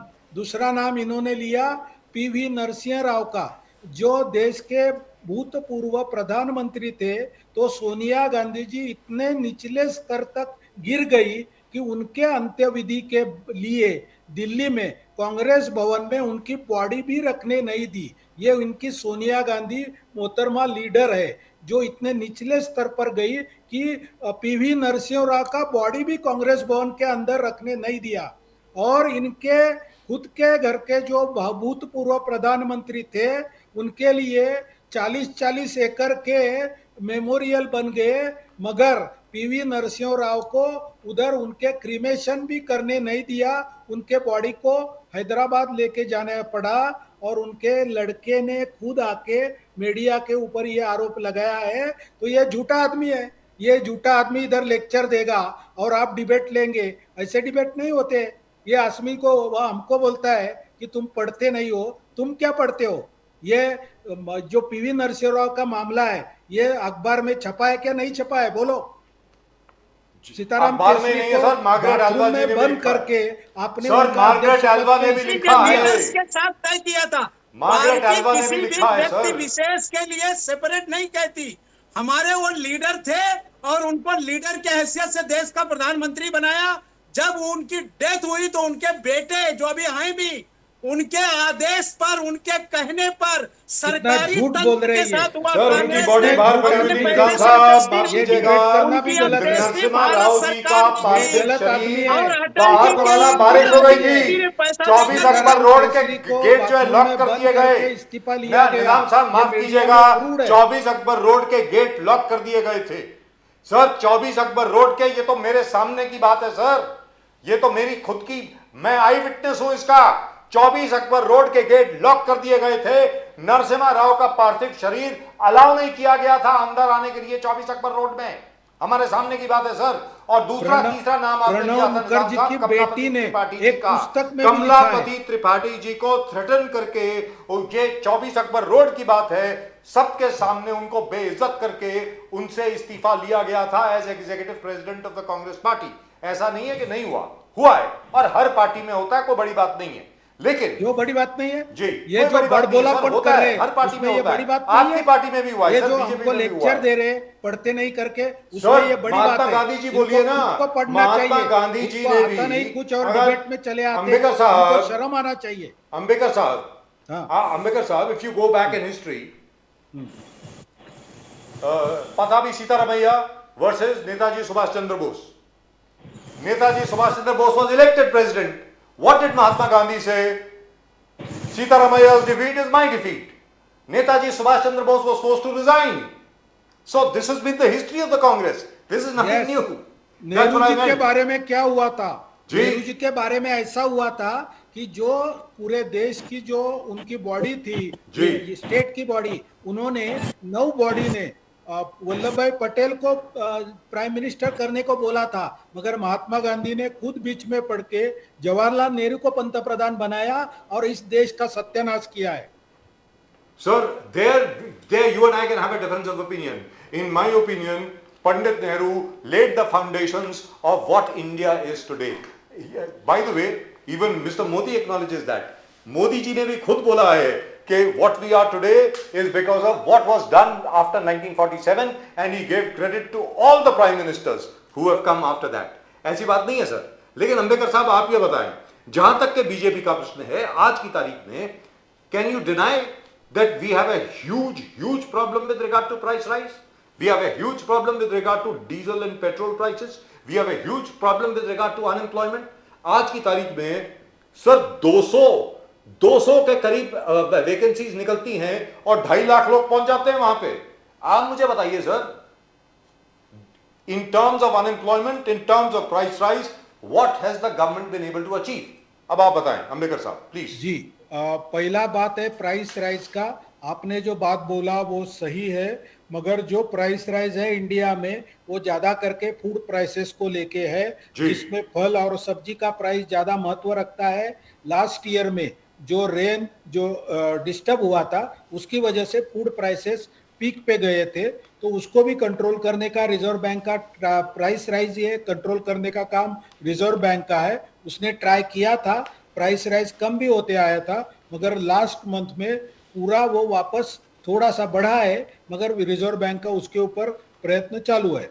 दूसरी बात आपने बात की, वो बात एक अच्छी बात की आपने कि 250 जॉब के लिए 2.5 लाख लोग आते हैं. तो ये क्यों आते हैं, ये बात आपने समझने की जरूरत है, क्योंकि इस देश में नौकरी और रोजगार इसमें जो फर्क करना चाहिए युवाओं ने वो नहीं होता है. प्रधानमंत्री जी ने जो मुद्रा लोन योजना लाई है उसमें 34 करोड़ लोन दिए गए हैं. मुद्रा लोन, ये मुद्रा लोन 50,000 से 10 लाख तक के लोन है. इसमें कोई भी रेवड़ी पटरी वाला को लोन मिलता है, और ये रेवड़ी पटरी वाला हम एवरेज करेंगे तो कई उद्योगों में 10 लोगों को रोजगार देता है, किधर अकेला काम करता है, तो एवरेज मैं 2 का पकड़ता हूं, तो 34 करोड़ इंटू 2 ये 68 करोड़ रोजगार मोदी जी ने, जो रोजगार बोल रहा हूं मैं, नौकरियां नहीं बोल रहा हूं. मगर युवाओं की मानसिकता क्या है, आप अभी मेरे को एक बोलिए कि महाराष्ट्र में आज होटल में कौन सा वर्कर काम करता है? तो होटल में महाराष्ट्रियन वर्कर काम नहीं करता, क्योंकि वो होटल के काम को बुरा समझता है। और होटल में नेपाल से आके, उड़ीसा से आके, पूर्वांचल से आके लोग काम करते हैं। मैं आपको चैलेंज करता हूँ, आप किसी भी होटल में जाके देखिए, महाराष्ट्रियन लोग उधर काम करते हैं ज्यादातर क्या? नहीं मिलेंगे, अभी ज्यादातर आप नहीं उसके मिलेंगे। ऊपर बोलेंगे कि महाराष्ट्रियन लोगों ने होटल में काम करना चाहिए, ऐसा मेरा कोई मनसा नहीं है। जिसको रोजगार चाहिए उसने कष्ट का काम करना चाहिए। रोजगार बहुत है, नौकरियां नहीं है। आप लोग को 10 से 6 चलने वाली नौकरी चाहिए तो वो कम रहेगी। आपको रोजगार चाहिए तो वो बहुत तो ये बड़ी मानसिकता पैमाने पे कब उपलब्ध बदलेगी है। सर, ये बताइए। क्योंकि आज की तारीख में ये देखिए, ये सामने, ये वो अपना जो एयरपोर्ट है उसके सामने, एयरपोर्ट में सर बी क्लास नौकरियां निकली थी, मैं आपको बता रहा हूं, for sweepers and other things. उसके लिए लोग हैं ये, and they are all graduates and post graduates, they are willing to work as sweepers. What is going on sir? Ambedkar sahab ये बताइए। तो मैं वही बोल रहा हूं आपको कि रोजगार और नौकरी से क्या होता है, टाइम लिमिटेड होता है, और उनको लगता है ऐसा कि अपना फ्यूचर सिक्योर हो गया। तो जो इसमें और लोग पेंशन भी आए मिलेगी। हैं उसमें करेक्ट से है। बहुत लोग रोजगार में लगे हुए भी रहेंगे, मगर they want to switch over. ये तो बट ये अंबेडकर समाज साहब की 2 लाख गवर्नमेंट पोस्ट भी आपने भरा Vacant, नहीं है, वो भी vacant. वेकेंट है। 2 lakh government post is vacant, this is official statement of the Congress. And दूसरा एम्प्लॉयमेंट है ही।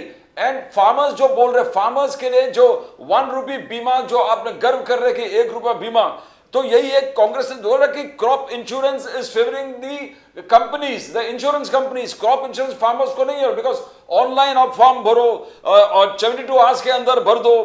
फिर डिस्प्यूट मैकेनिज्म में गवर्नमेंट का कोई रोल नहीं है, कॉम्पनसेशन मिल नहीं रहे। Farmers is not, is it a loss Ambedkar साहब?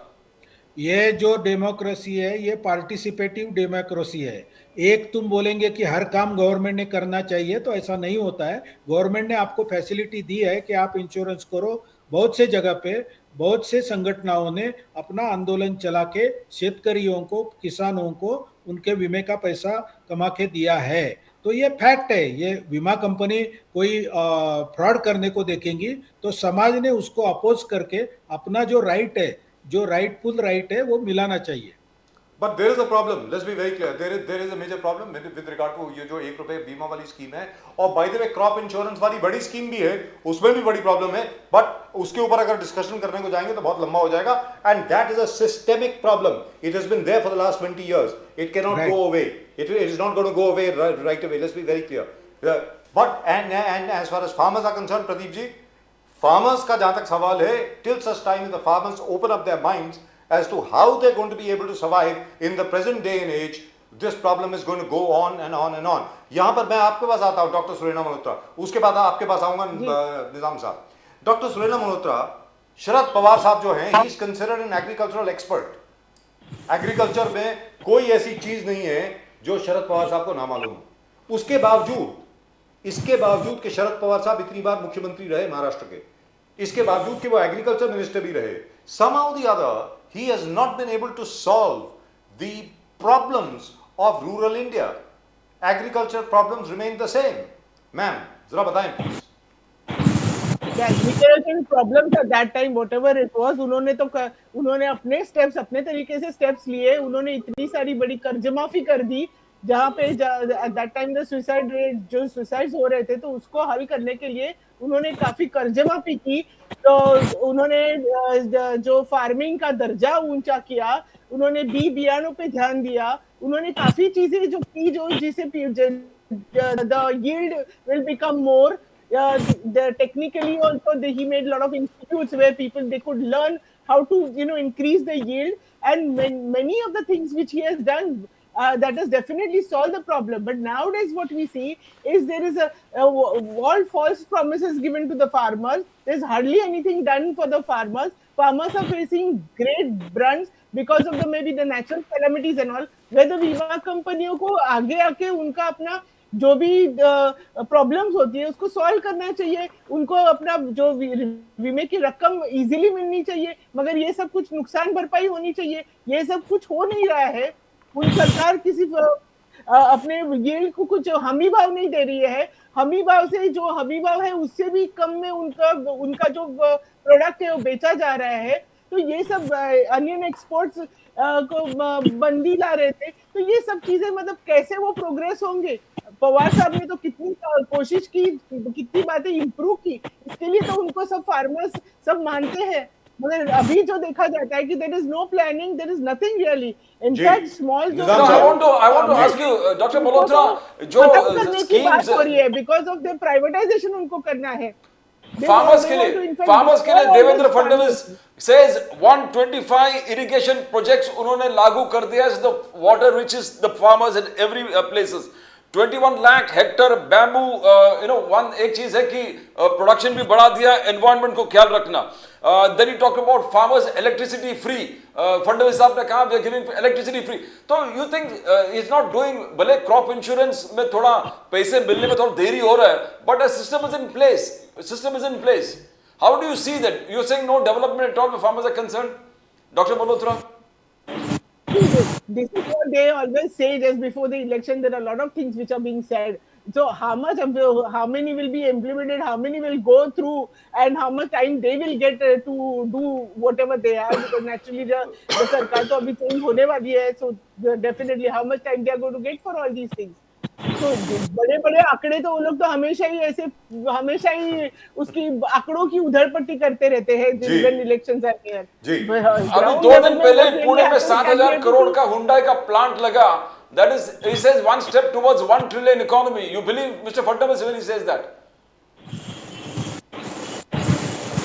Dr. Malhotra.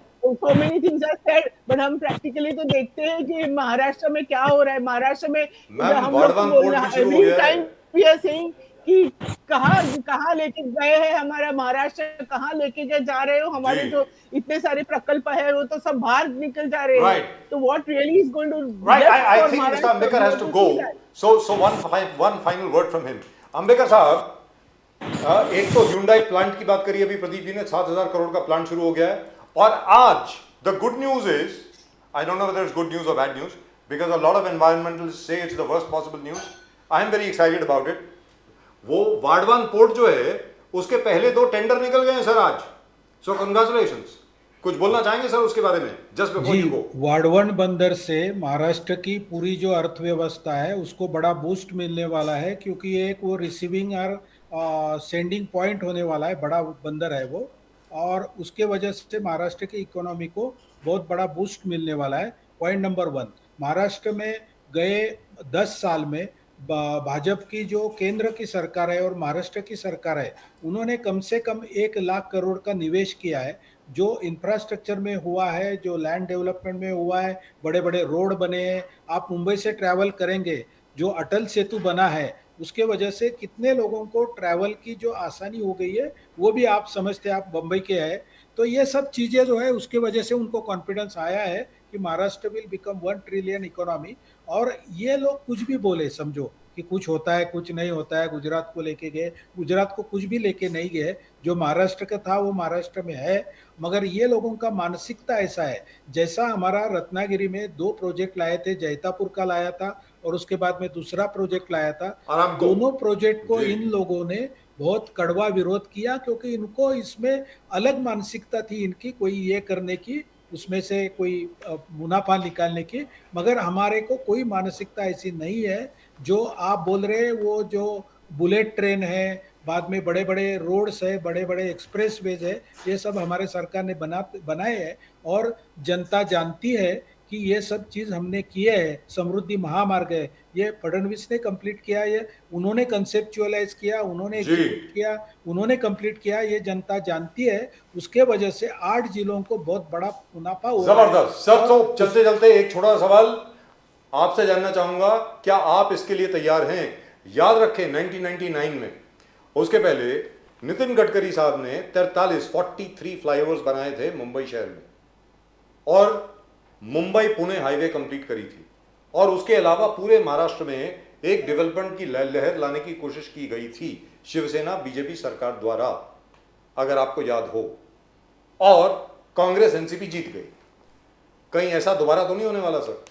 100% नहीं होने वाला है, क्योंकि आज युवा वोटर्स जो है वो बड़े पैमाने पे वोटिंग करने वाले हैं, और अभी का जो वोटर है वो एजुकेटेड है, अभी सोशल मीडिया बहुत जोर पे है, तो उसको आज क्या घटना हुई, जैसा आपने अभी उल्लेख किया कि 7 लाख का निवेश 7,000 का निवेश उधर हो रहा है, ये आज पूरे महाराष्ट्र को समझ गया है। तो महाराष्ट्र का इनके हमारे डेवलपमेंट पे पूरा भरोसा है, और हम उसके लिए पूरी बहुमत के साथ जीतेंगे, यही में हमारा विश्वास है, और वो सच में आएगा। Right, thank you मैं so much, थोड़ा sir. एक Thank you very मीटिंग में much. जा रहा हूँ, धन्यवाद। जी, जय Shri Ram, thank you very much sir. Nizam Sahab, Nizam साहब, चाहिए था आपको। निजाम साहब, यस मैं सर। वही बात आपको दोबारा बोल रहा हूँ कि उस वक्त भी मुझे अभी तक याद है 1999 में, वो तो पता हमारे सामने ही सरकार बनी है, मैं तो डेली का एडिटर था, बाला साहब ठाकरे के साथ ही था मैं तो यस तो सर, ये लोग झूठ अभी ये कह रहे थे कि सोशल मीडिया के माध्यम से बहुत अच्छा हम संदेश देते हैं। सोशल मीडिया ही इनके झूठ की सबसे बड़ी जड़ है। इनके भेजे से सुबह जो है एक सेलिब्रेस जो है वो व्हाट्सएप पर उतरता है, जो इनके यहाँ अंधभक्तों की यूनिवर्सिटी से आता है और लोगों को गुमराह करने का काम करता है। ये सारा देश देख रहा है। और जिस यंगेस्ट नौजवान वोटर की बात कर रहे हैं उसका ब्रेन वॉश करते हैं। ये सच नहीं दिखाते उसको, कि सच जो है वो दिखाएं। आप मुंबई में आम आदमी जो रहता है वो रेलवे में चलता है, उसको वंदे भारत से क्या लेने देना। गुजरातियों को बुलेट ट्रेन से आना है और ये बेच के लेके भाग जाना, यही काम है उनके जिब में। हिंदी जितनी बड़ी चीजें हैं उठा के ले जा रहे हैं। गरीबों के लिए क्या हो रहा है? अडानी को लेकिन एक धरावी चीज आप है, बेच रहे हैं। निजाम साहब, आप मालूम नहीं आपको रोकना चाहूंगा। निजाम साहब जरा ध्यान दें, एंड डॉक्टर सुरेना मल्होत्रा आप भी जरा ध्यान दें। इलाका है जो गरीबों के लिए था, उसको 125 एकड़ लैंड निजाम साहब जरा ध्यान दें, में आपने उसको दे दिया। ये किसके कहने पर दे रहे हैं? निजाम साहब एक बहुत बड़ी चीज पूछने वाला हूं। बीजेपी वाले ये सब बात नहीं बताते। काम निजाम साहब एक बड़ी चीज आपसे पूछने वाला हूं। उत्तर प्रदेश में समाजवादी पार्टी लेकर के आई थी पीडीए, यानी पिछड़ा दलित और अल्पसंख्यक, पीडीए वर्ग। यहां पर कांग्रेस लेकर के आई है, अभी तक ये उन्होंने जग जाहिर नहीं किया है, ओडीएन यानी ओबीसी, दलित, मुस्लिम। आपको लगता है जिस प्रकार फॉर एग्जांपल अभी बहराइच की घटना हुई, बहराइच की घटना में दैनिक भास्कर ने, प्रदीप जी, स्टिंग ऑपरेशन किया और वहां पर यह मालूम पड़ा कि कुछ रूलिंग पार्टी के लोग जो हैं शायद वो इन्वॉल्व थे, जो भी घटना घटी वहां पे बहराइच में। लेकिन निजाम साहब ये क्या बात है कि उसके बारे में ज्यादा बातचीत नहीं हो रही है? प्लीज बताएं। ये काम सरकार का है बात करना। ये बात सरकार को करनी चाहिए। सरकार को इमीडिएट जांच बिछानी चाहिए। रोड पर वो वीडियो खुलेआम जो दंगा कर रहे हैं, वो कह रहे हैं कि हमसे पुलिस ने खुद कहा है कि 2 घंटे का छूट दे रहे हैं, 2 घंटे में आपको शहर जलाना है, ऑफिशियली सुनाई दे रहा है। उसके अलावा राज्य सरकार कार्रवाई उस पर कर रही है जिसका आप घर तोड़ रहे हैं, आप कार्रवाई इसको कर रहे हैं जिसको मारा गया है।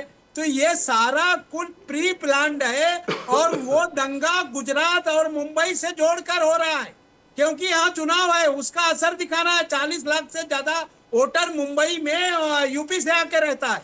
ये सारी घटना के पीछे इनके जो भेजे आरएसएस के काम करते हैं कि दंगा कराओ और जो है हिंदू मुस्लिम वोट बांटो। कम से कम महाराष्ट्र में ये नहीं होता था। हम लोग एक दूसरे के विरोध में भी होते थे राजनीतिक तौर पर, लेकिन किसी को मारते या जलाते तो नहीं थे। इनके लोग तो सरेआम कर रहे हैं सर, और ऊपर से कह रहे हैं नहीं साहब हम तो बड़ा स्वच्छ शासन दे रहे हैं। क्या किसी संत क्या का ये कारोबार हो सकता है क्या? जिस तरह का योगी जी का व्यवहार है, किसी के घर पे बुलडोजर चला दीजिए, सुप्रीम कोर्ट कह रहा है कि ये नहीं करना है, आप उसको करने पर तुले हैं। तो ये सब जो हो रहा है सर, ये देश हित में नहीं है और देश के संविधान हित में नहीं है। ये बात सुप्रीम कोर्ट खुद कह रहा है। जी डॉक्टर मल्होत्रा, ये क्वेश्चन आपको है। 5 करोड़ एक गाड़ी में पकड़ा है नाकाबंदी के वक्त पर, और रोहित पवार जी ने बहुत आलोचना किया, बोले कि यही होने वाला है। ये 5 करोड़ नहीं था, यूपीटी अलग सबका ना 15 करोड़ गाड़ी में था, जो 5 करोड़ दिखा दिया। ना 5 करोड़ पकड़ा गया, बाकी सब बट गया। ये फियर है कि अभी यही पैसे के बल पर महायुति ये चुनाव लड़ने वाले हैं, बिकॉज ये शाहजी बापू पाटिल की तरफ से ये एक्यूजेशन आ रहा है कि पैसे सब उधर जाने वाले थे। तो how do you see, you are fighting A battle where सामने वाले के पास पूरा पैसा भरा हुआ है, पैसे का नंगा नाच जो कहते हैं हम देखने वाले चुनाव में. How are you going to fight it, Dr. Malhotra? Yes, but at the same time, what we have seen in Lok Sabha election, that people are with us. That's the main thing. That's the most important thing. Ki people are actually literally fed up with this Mahayuti. They are really fed up of the calamities, everything happening in Maharashtra. They really want to, all the people in Maharashtra, they want to save Maharashtra. I mean, and they know कि unless ये सरकार बदल जाएगी तो ही कुछ होने वाला है. ये लोग बड़े बड़े डेवलपमेंट की बात कर रहे थे, समृद्धि महामार्ग ये वगैरह, मगर उनका जो डेवलपमेंट है वो इतना खराब है कि इतनी नई नई चीजों को भी भगदाड़ पड़ रहे हैं. जैसा कोस्टल रोड में लीकेज चालू हो गया था. I mean, that's such a scary thing, like you're passing through an underground under the sea and then you see the leakage.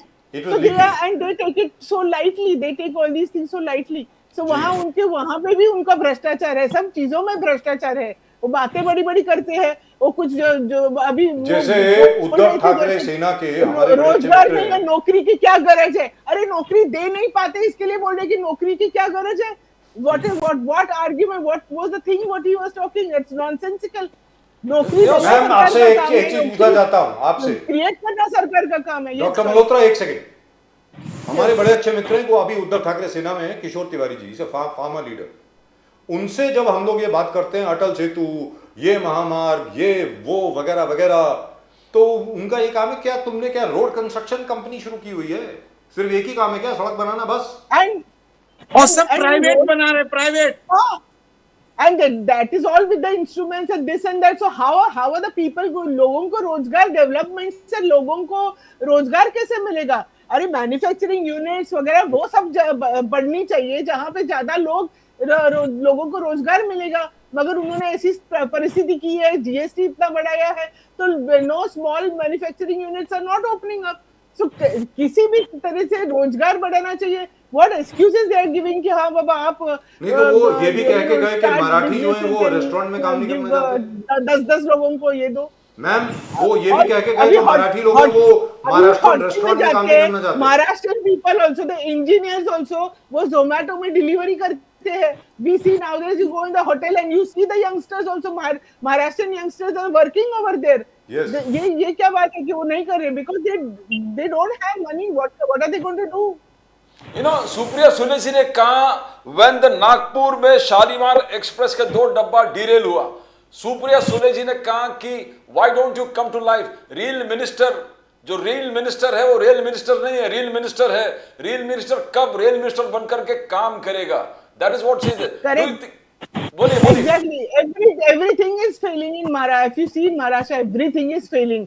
गृह मंत्रालय क्या कर रहा है? कहाँ सेफ्टी है? जैसा हमारे कांग्रेस के प्रवक्ता उन्होंने भी बोला कि कहाँ इतनी सारी लेडीज जो औरतें मिस हो गई है, वो क्या मतलब देयर इज नथिंग.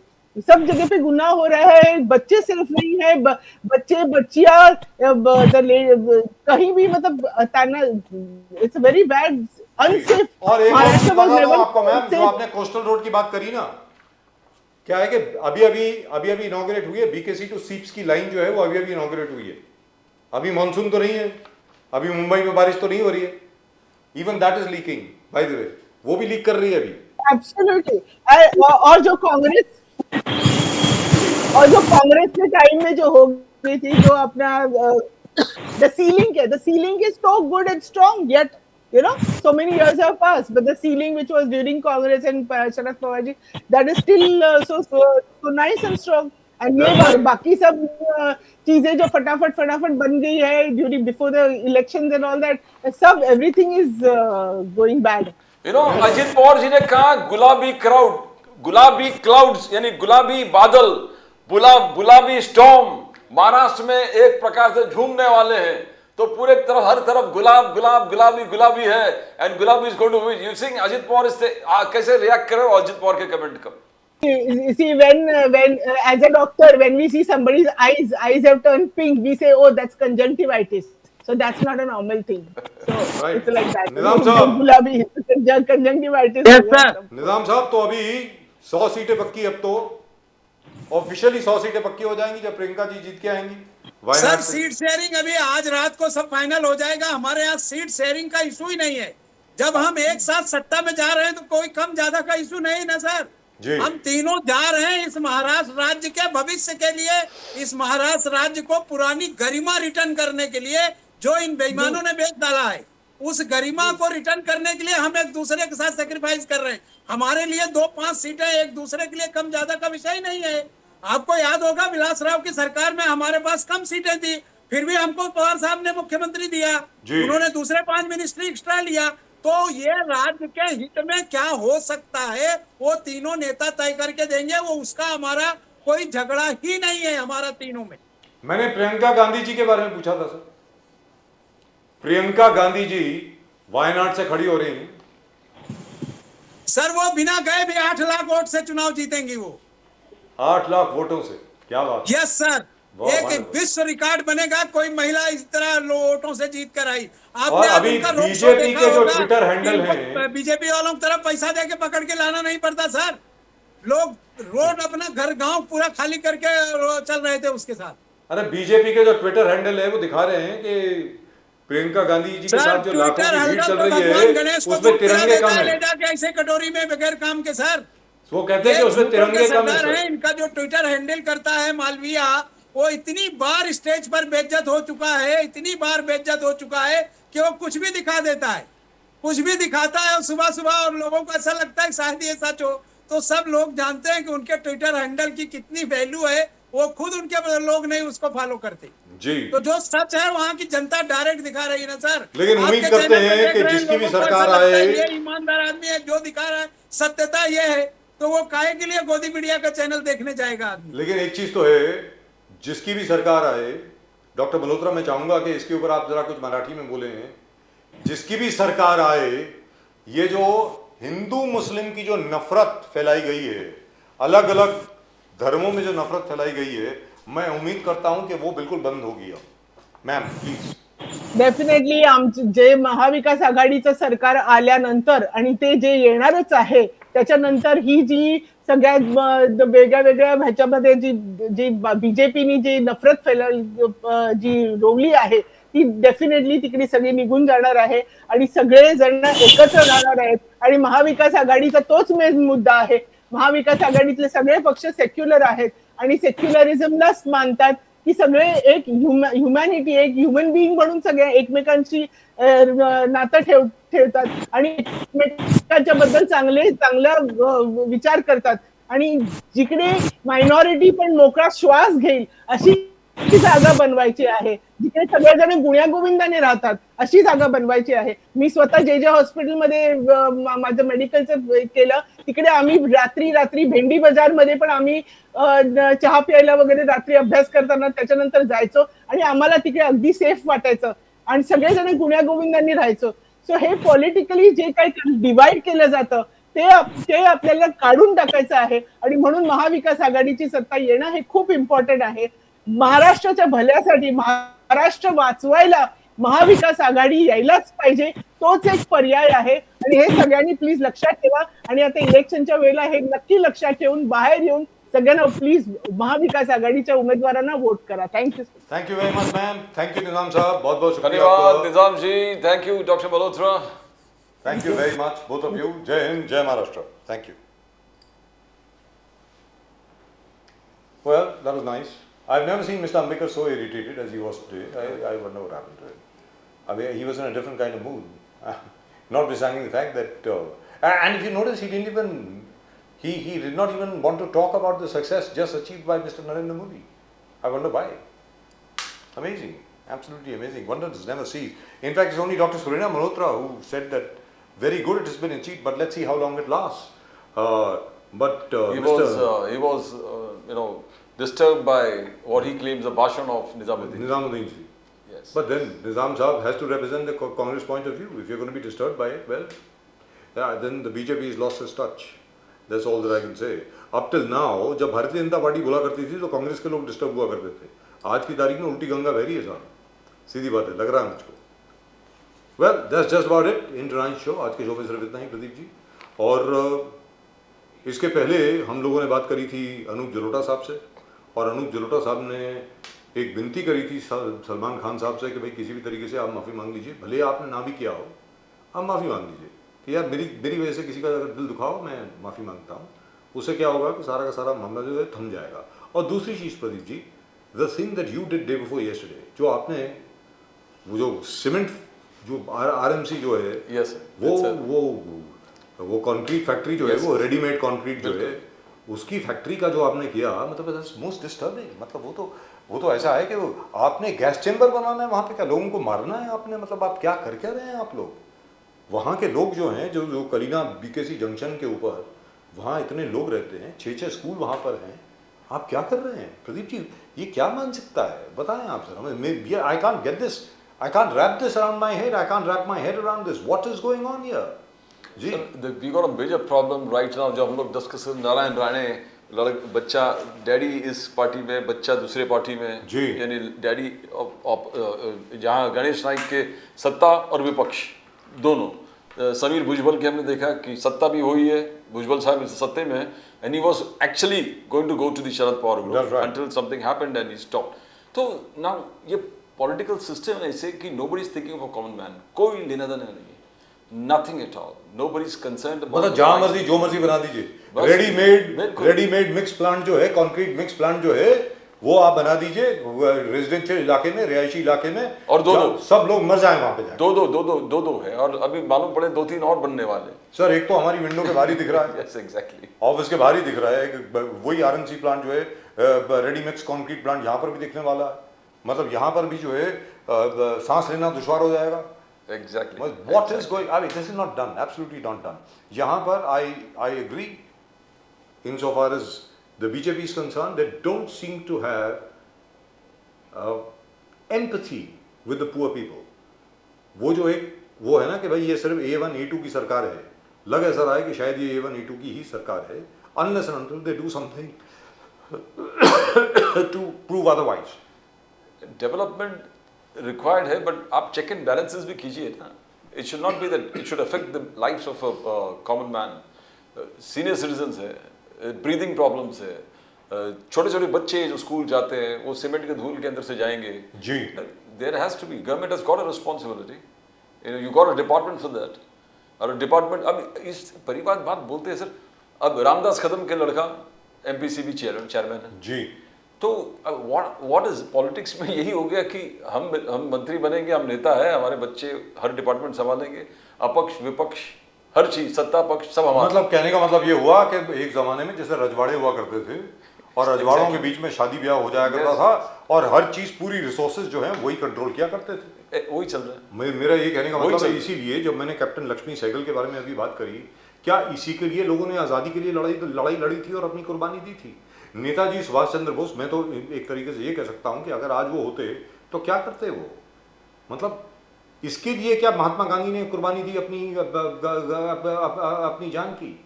क्या मतलब है? भगत सिंह, राजगुरु और सुखदेव क्या फांसी पर चढ़ गए इसके लिए? अशफाकुल्ला खान ने फांसी के फंदे को चूम करके उसको अपने गर्दन के ऊपर लटका लिया इसके लिए?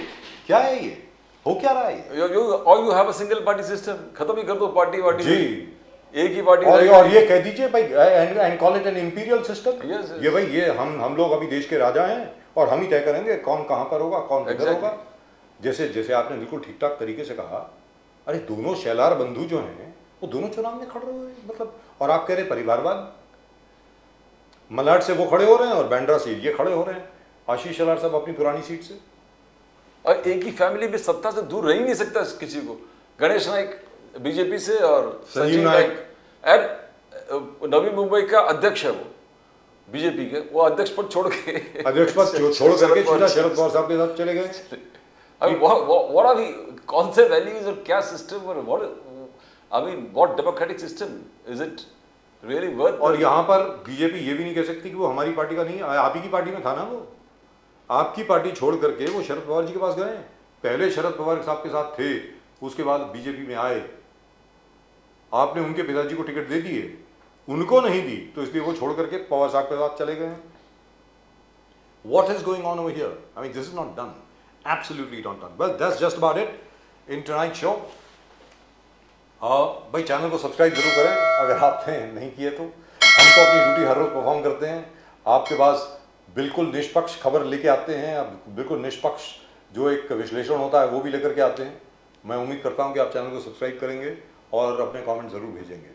Do please send your comments. That's it, that's all we got for you from both Pradeep ji and myself. आप सब लोगों को नमस्कार, जय हिंद, जय महाराष्ट्र, जय भवानी, जय शिवाजी, वंदे मातरम, वंदे मातरम। जय सिया राम, हर हर महादेव, भारत माता की जय, जय हिंद।